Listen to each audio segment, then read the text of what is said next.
Well, the president pushing for rate cuts going forward. Could this be a sign that he's worried about what's ahead? Former Dallas Fed advisor Danielle DiMartino Booth and market watcher Alan Nuckman join me now.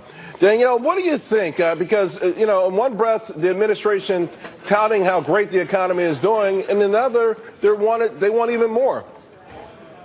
The president went so far this morning, Charles, as to say that we needed quantitative easing. Charles, that's one step beyond quantitative tightening ending and one step beyond the Federal Reserve taking interest rates back down to the zero bound. Something tells me that somebody in the administration is looking at the entrails of today's jobs report, and what they're seeing is really starting to frighten them because the bulk of the jobs that are being created are either part-time or in industries that are very low paying. If you look back to last June to today, we've seen a 43% decline in high-paying jobs, and somebody in the administration has got to be taking fright of this because consumption is what makes our economy go round. Although, Alan, and that's the traditional way of looking at it, but I feel like there's something different afoot here by both political parties in the sense that they're looking at the Federal Reserve's ability to print trillions of dollars out of thin air. So, maybe they're just saying, why would you do it just to save the banks when you can do it to help the economy, particularly this Fed, which slowed the economy down last year for no reason?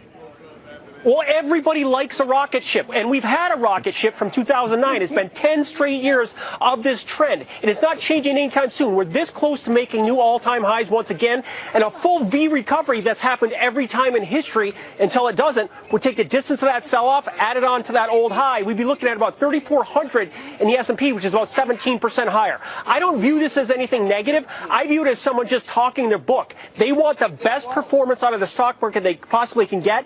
Now, it's intellectually dishonest, though. These are the same people who were looking for interest rate hikes in 2015. So, you got to understand what they say and what they do are two different things. It was a bit surprising for the markets, but next week is a big week. We get earnings, and I think next week we're probably going to push through and make those new all-time highs once again. Danielle, I did look, for me, I've been watching these wage gains. Now, overall, 6 months in a row, over 3% year over year. That's a monumental move, but for what they call non-supervisory blue-collar workers, it's been 8 months in a row.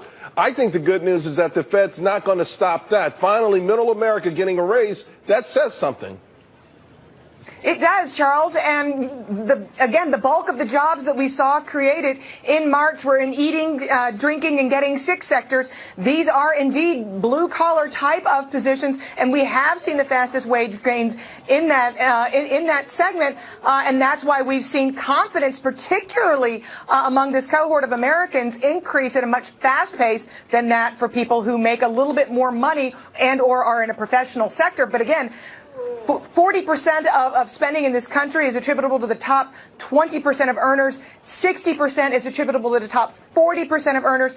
We can have the wage gains that you're seeing in the lower earning segments, Charles, but we have to have everybody spending, including those who make the most. Well, the rich are probably just holding on to the money just in case the Democrats win in 2020. Hey, Alan, before I let you go, though, this market again had a fantastic session. It wasn't through the roof, but almost every sector was up. Out of the S&P 500, about 460 of these names are up for the year. What do you make of how widespread this rally has been?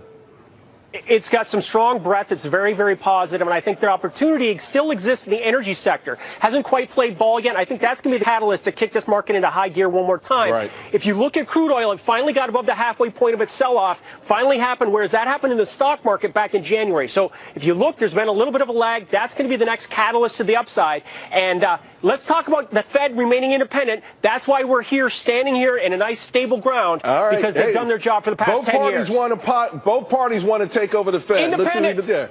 Thank you both very much.